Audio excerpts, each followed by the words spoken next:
Bonjour.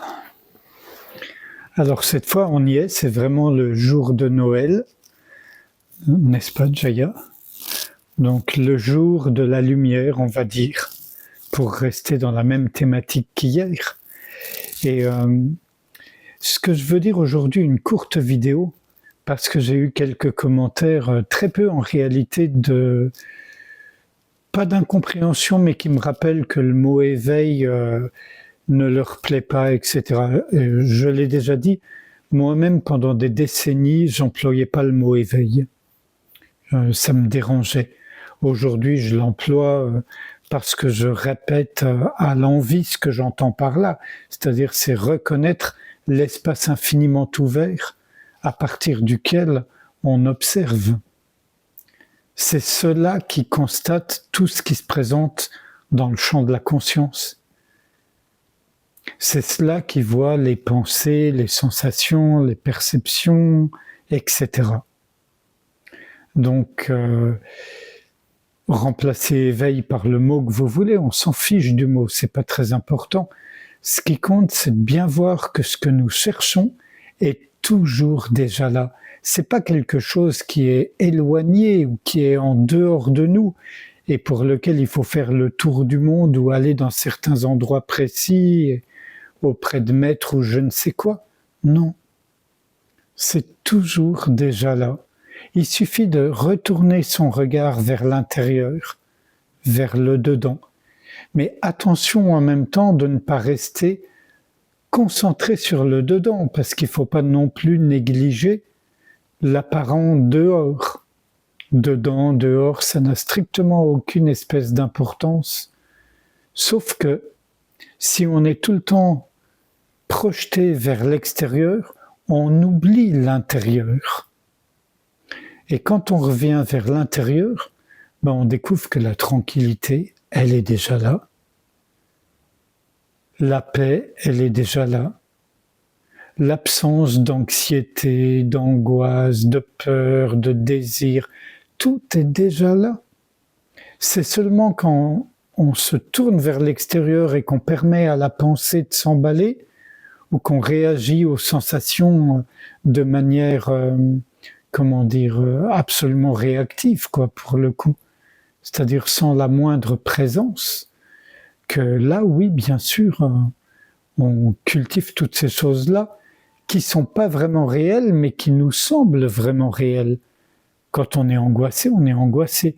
Je parle pas de l'angoisse pathologique, je parle vraiment de la sensation ou du sentiment d'anxiété, vous voyez, ou de crainte, de peur.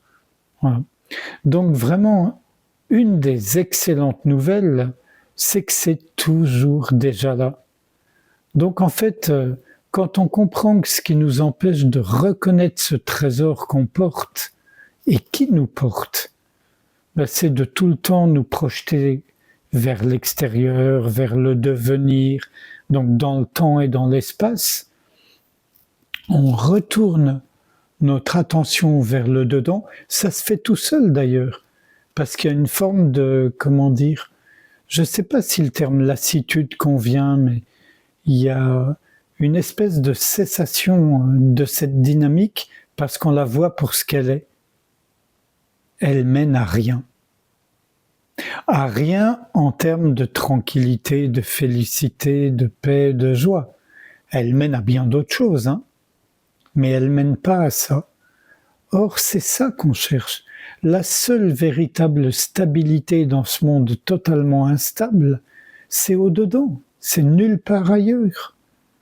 Tous les phénomènes n'arrêtent pas d'apparaître et de disparaître, tout change tout le temps, sauf ceux-là qui constatent les changements.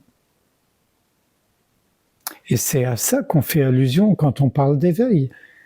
L'éveil, tel que je l'emploie aujourd'hui en tout cas, c'est simplement la reconnaissance de cette présence qui nous permet de voir que tout, absolument tous les phénomènes se déploient au sein de notre présence.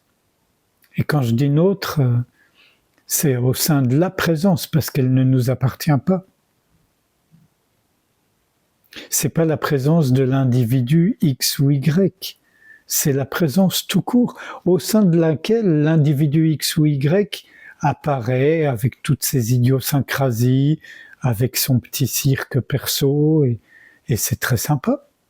Surtout ne pas s'en priver, ça donne une couleur particulière, un parfum particulier, mais on sait qu'on n'est pas ça. Ce qu'on est, c'est ce qui constate. Donc j'espère que c'est suffisamment clair, peu importe le mot qu'on emploie. D'ailleurs, même si on n'emploie aucun mot, ce qui compte, c'est la réalité de la chose, qui n'est pas une chose. Donc si vous le voulez bien, sans réfléchir à tout ce qui vient d'être dit, je vous propose qu'on passe un petit instant ensemble en silence, et voilà quoi. Sans rien chercher à l'extérieur, sans rien écarter qui vient de l'intérieur ou de l'extérieur. Juste être.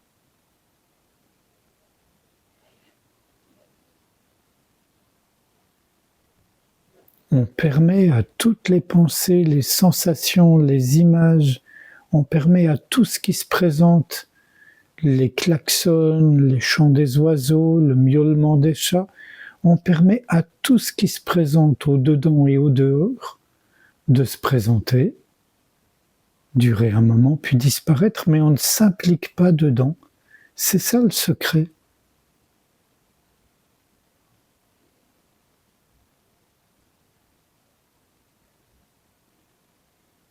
Et on peut immédiatement retrouver cet espace de présence et tout de suite on se sent dégagé. Alors ne cherchez pas l'éveil de la Kundalini, le sapin de Noël avec les guirlandes qui clignotent, non.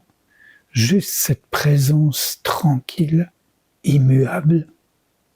Dès que vous la retrouvez, vous vous rendez compte qu'elle a toujours été là et qu'elle est toujours là. Et c'est là qu'on se repose. Et là, on n'a plus le moindre problème.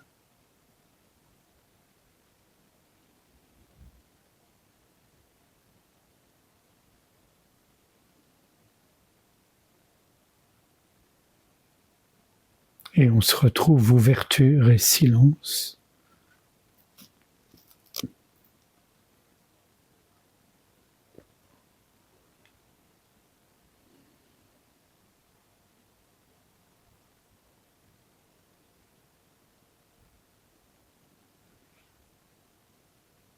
Vous voyez le bonheur que c'est de ne pas s'impliquer et pour autant de quand même voir ce qui se passe. Une pensée surgit, ok, c'est pas ma pensée. Qu'elle soit belle, pas belle, selon quels critères d'ailleurs, peu importe. C'est juste une énergie qui passe, qui traverse le ciel de la conscience. Pareil pour les sensations, les perceptions, les images. On demeure avec ce qui est toujours déjà là. Et en fait, c'est ce qui est toujours déjà là qui demeure à travers nous, par nous, en nous.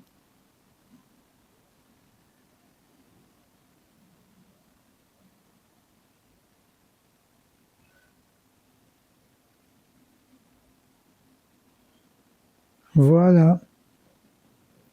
Je vous remercie. À bientôt, au revoir.